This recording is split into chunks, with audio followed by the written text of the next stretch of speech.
Қазақстан Республикасының мемлекеттік қызмет істері және сыбайлас жемқорлыққа қарсы іс-қимыл агенттігінің Батыс Қазақстан облысы бойынша департаменті сыбайлас жемқорлық профилактикасы басқармасы өзінің кезекте бейнедәрісін жалғастырады.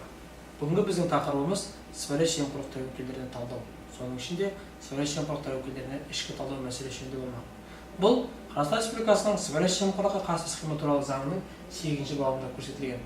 Ішкі талдау жүргізу үшін Қазақстан Республикасының мемлекеттік қызмет істері және сыбайлас жемқорлыққа қарсы іс-қимыл агенттігінің төрағасының 2016 жылғы 19 қазандағы нөмірі 12 бұйрығымен бекітілген сыбайлас жемқорлық тәуекелдерін ішкі талдау ережесі негізінде жүргізілетін болады. Сыбайлас жемқорлық тәуекелдерін ішкі талдаудың өзі екі бағытта жүргізіледі. Ол бірінші бағыты нормативтік құқықтық актілер. Құқықтық актілерде бөлімшелердің жұмысына қатысты сыбайлас жемқорлық тәуекелдерін анықтау. Келесі бағыты бөлімшенің ұйымдастыру басқару қызметінде сыбайлас жемқорлық тәуекелдерін анықтау болып табылады.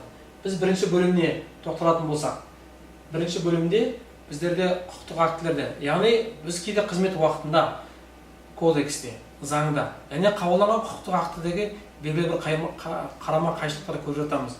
Яғни осы аталған мәселелерді бірінші бөлімде біз көрсетуіміз керек.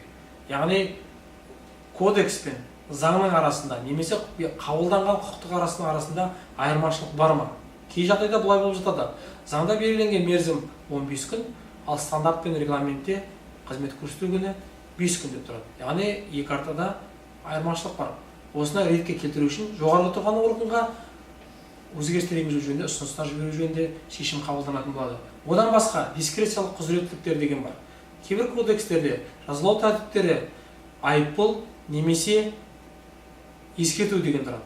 Бұл дискрециялық құзыреттілік болып табылады. Яғни мемлекеттік қызметші білмей жатады, оған айыппұл сала ма немесе ескерту бере ме. Яғни осындай кездесетін қарама қайшылықтарды сыбайлас жемқорлық тәуекелдерін ішкі талдау кездерінде біз міндетті түрде көрсетуіміз керек.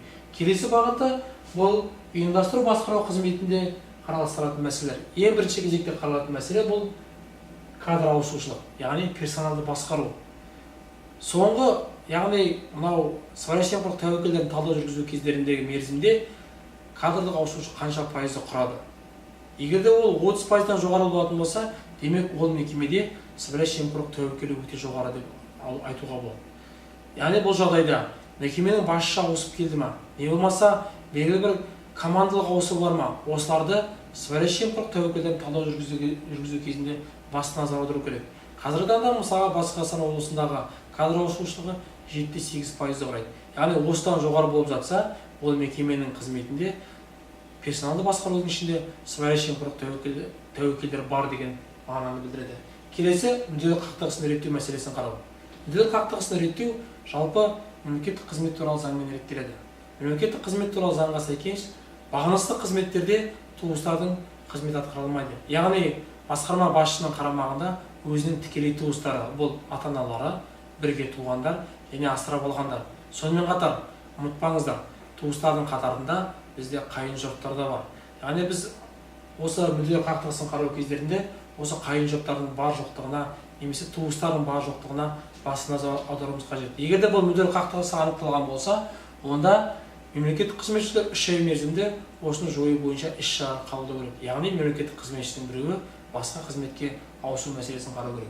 Келесі мүдделі қақтығысын қарайтын жағдай бұл белгілі бір мекеменің орнын тексеру кездерінде, яғни бақылау функциясы бар мекеменің қызметтеріне қарау керек.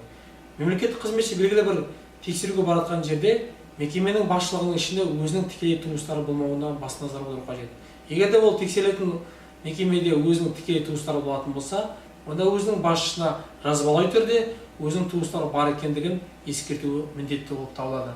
Келесі мүдделі қақтығысын қарау бұл мемлекеттік сатып алулар кездерінде. Яғни мемлекеттік сатып алу кезінде мемлекеттік сатып алу туралы заңға сәйкес аффилирленген тұлғаларға мемлекеттік сатып алуға қатысуға болмайды. Яғни мемлекеттік басшының тікелей туыстары мемлекеттік сатып алуға қатысудан заң тыйым тұрады. Бұндай жағдай анықталған болса, оны сыбайлас жемқорлық тәуекел талдауларында міндетті түрде көрсету керек.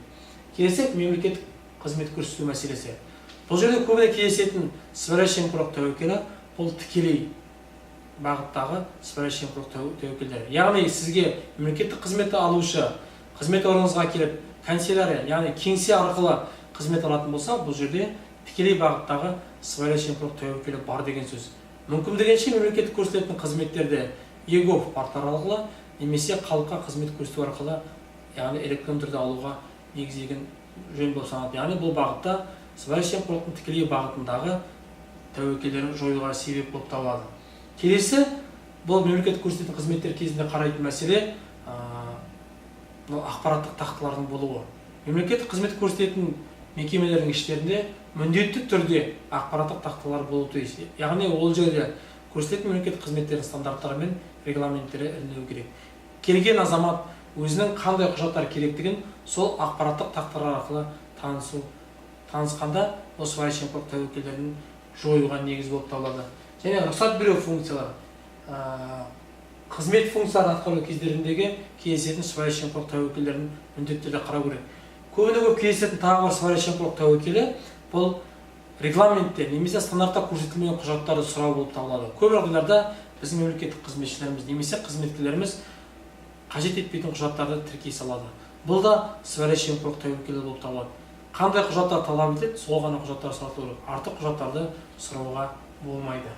Енді басқа да ұйымдастыру басқару қызметінде туындайтын сұрақтар кездерінде сіз өзіңіз қызметіңізде қандай қызметтермен жұмыс жасайсыз? Айталық мысалға e-собес, e-КСК, e-клиент, e-казначейство сияқты әртүрлі бағдарлармен жұмыс жасауларда олардың да қызметтерінде сыбайлас жемқорлық тәуекелдері жоқ па? Осыған назар аудару керек.